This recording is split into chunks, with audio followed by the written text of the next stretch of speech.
Welcome back to Uncle Fish. Today we're going to talk about basic input-output in C++. Let's get right to it.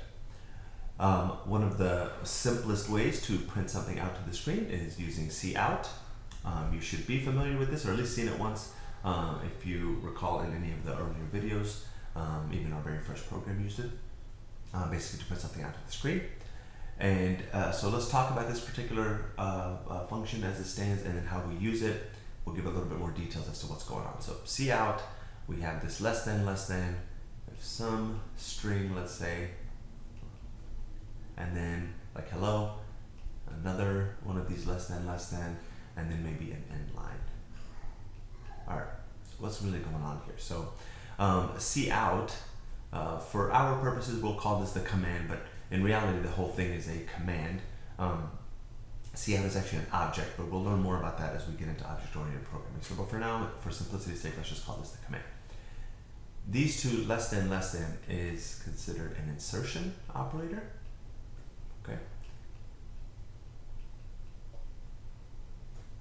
This is what we're trying to insert, right, or pass into this. And then again, another insertion operator. I'm just going to say IO at this point. I'm going to write all that out. And then this guy, end L. So what's end L? End L is actually a manipulator. And we'll see that there's many such other manipulators. We'll talk about those here in a second. But the basic premise here is that we are passing these things into this command, basically, right? So we're saying, hey, pass this guy in, and then afterwards pass this guy in. So what's really happening inside cout? So if you wanted to kind of picture this in your mind, cout is listening for a output buffer, or listening to an output buffer. And in computer science, anytime you see this word buffer, it typically means memory, right? Somewhere in memory. Right? So cout is, let's say, listening to this guy. Now let's depict this out like some, I don't know, kind of like some order or queue, or right, that it's listening for, and it's going to read whatever is in that buffer and then essentially print this out to the screen, right, in some kind of an order, right, as we see here. So basically, if you want to see like how that would work, is this hello would be here, and it would go print hello out. This end L would be, we'll give it a different color here. Oh, that's a bad color. Here, we'll give it this color. This end L would be here, and would read that out and print to the screen, right? Follows that kind of order, essentially. Okay, hope that makes sense.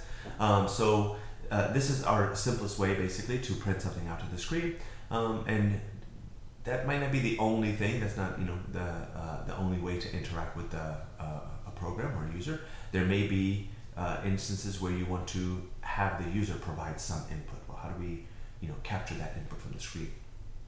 So for that, we use another command called cn, and it's almost the exact opposite of cout, right? So instead of the less than, we use greater than. And again, so the format of this is, we'll say it's a command, and then here, it's not an insertion, but an extraction operator. Okay, and now here comes a little bit of a tricky part, right? So let's say, what do we want to put in here? In the cout one, right, we're passing in something. Here we're essentially reading something in, or extracting something from this, but what do we put here, right? We're waiting for the user basically to key something in, right? So this is where the previous lesson that we talked about with types comes in handy. So imagine that I said I have int, an integer type variable, and that I want to call it my number, my num. Right? What I can do here is I can say my num here. So what are we really telling the computer to do? What we're saying is read something, cn, extract it from the screen, and store whatever that was given to us into this variable my num, right? And so let's see what that might look like in action, right? So again, command is cn.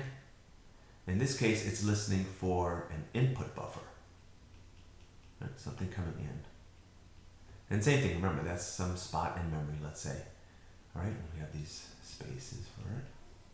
But here we have a happy user that's typing into their screen basically, and whatever they're typing into the screen is kind of going up into these places. So in our case, let's say it's my num, but a good way to look at it is just have an example. So let's say the user keys in 4, the number 4, right? So what cin is going to do is it's going to read that number 4 from here, and it is going to put that number 4 in memory. Okay, so this is a big memory here, and in memory there's going to be a spot where we are going to write the number 4. Okay, and what we're going to do is we're going to give that number 4. Remember, if you recall from the types lecture, when we say we have some spot in memory, really this is like binary that's sitting somewhere with a bunch of addresses, for example, right?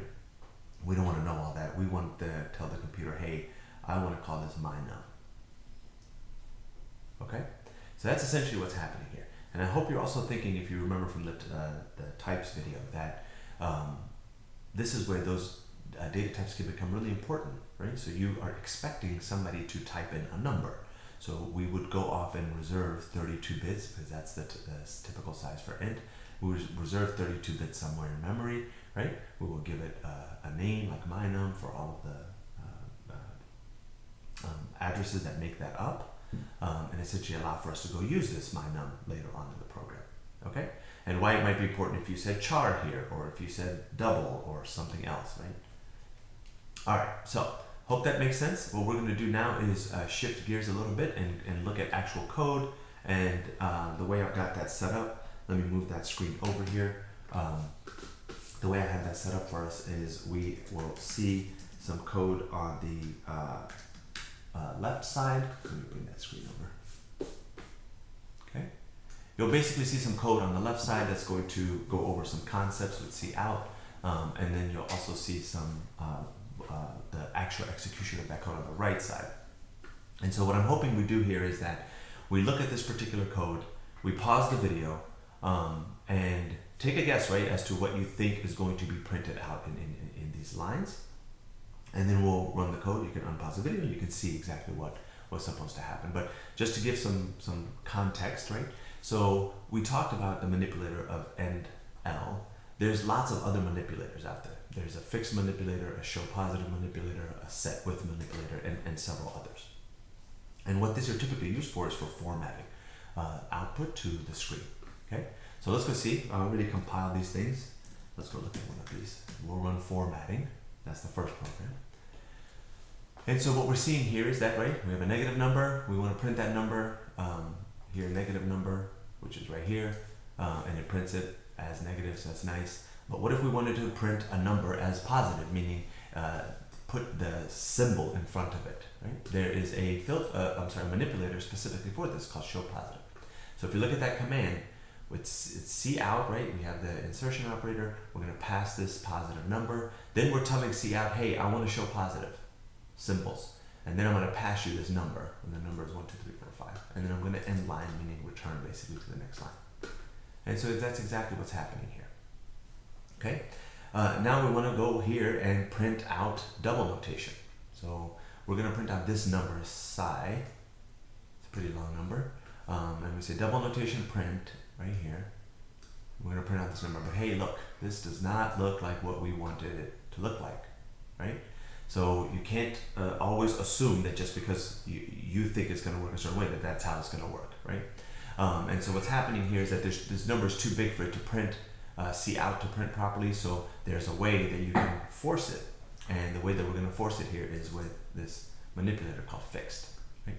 And so again, we pass the string, tell it we want it fixed, pass in this number, and then end line, and you can see now that we have it with fixed. We have the actual number.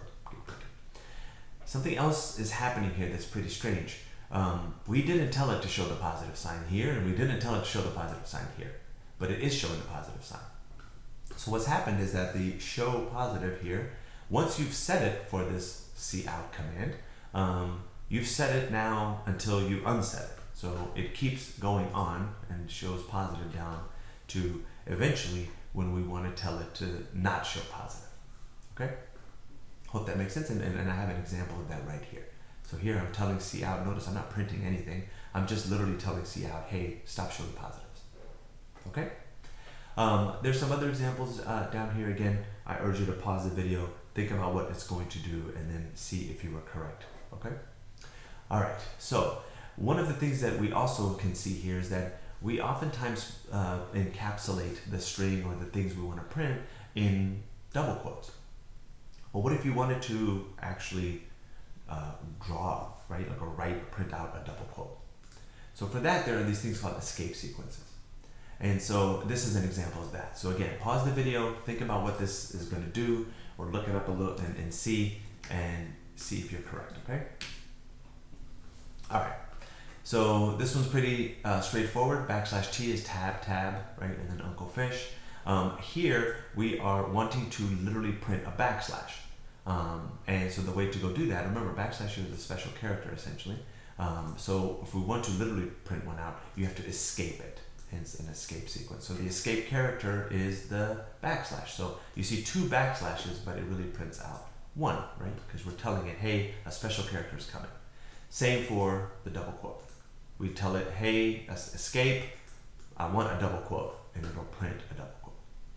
Okay? There's some other fun ones like /A, which is an alert. It'll like beep onto the screen or make a noise basically onto the screen. There's this vertical tab, which I've never used before, but it allows for you to go to one line and then down one line and then tab. And then again, this was just to illustrate that you can combine a bunch of different things together to get a format that you want. Okay? One other small thing to notice here is that in this one, we don't really say std : cout, right? We just say cout. But here we're saying it standard : cout, standard : cout. So why is that happening? That's happening because in the first program we said using namespace standard. So we're telling it, hey, whenever we're passing you these kinds of objects or commands, we know to be in the namespace of standard. And when you don't do that, then you have to tell it explicitly, hey, cout, you can find him in this library called standard. Okay, hope that makes sense. All right, so let's go look at some that are reading data in. Let's clear the screen here, to clear this up. And so let's go run basic input. All right, so here we're going to get input in from the user. Enter an integer, that's the cout, and I'm telling it I want a number, right? And whatever you put in, it's of integer type, and I'm gonna call it number and reference it as number as my variable. Okay? And so let's see what happens. 54. And then it says enter a decimal number. All right, 67.4. I don't know. And then enter your name, Jerry. Okay? And it will print out, and you'll notice to print out, we're actually calling the variables that we asked it to store it in. So cn number is right here. That was 54.